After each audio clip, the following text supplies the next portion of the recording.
Hi, please. Ikaw na naman. Oo. Ano bang kailangan mo? Love me. At bakit mo alam pangalan ko?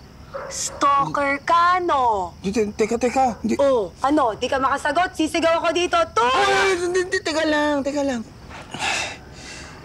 Napulot ko kasi ito eh. Sa ito, di ba?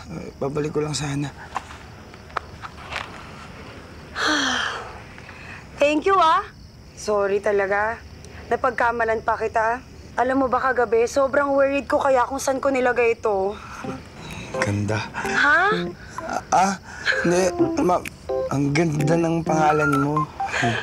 Parang pinasosyal na love me. Alam mo, funny ka talaga. Pero kailangan ko talagang bumawi sa'yo. Ako ba? Okay lang yun. Huwag mo naisipin yun. I insist. Akin na yung phone mo.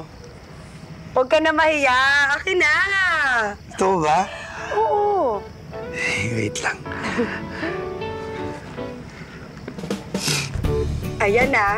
I-message mo ako at magpakilala ka. Baka mamaya mapagkamala na naman kitang stalker niyan. Oo naman. Mike nga pala. Thank you, Mike. Grabe. Finally, guys. Na-meet ko na siya.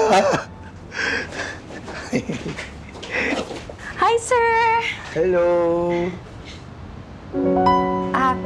The usual niyo po? Sa bawat pitik ng puso ko, ikaw ang laman, ikaw ang sigaw. Yes. Sige. Mukhang happy kayo ngayon, sir, Parang kilala ko tong bouquet na to, Opo, sir. Yan yung naiwan ninyo last time. Para yata dun sa kadate ninyo. Nasayangan naman ako kasi never pa akong nakareceive ng ganitong bulaklak. Kaya kinip ko na lang. Kung gusto ninyo, sir, tatapon ko na ngayon. Hindi. Sa'yo na yan. Ay, salamat, sir. Oh my God. Bakit po? Ay, hindi. Yung nameplate mo kasi. Love me, pangalan mo?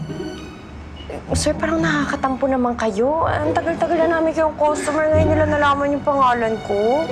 Ano pala apelido mo? Sir naman, bakit papalitan mo na ba? Joke lang. Ito, Cruz po. Love May Cruz.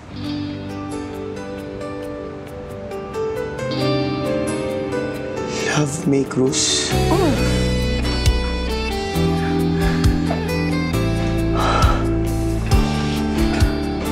Sige, sir.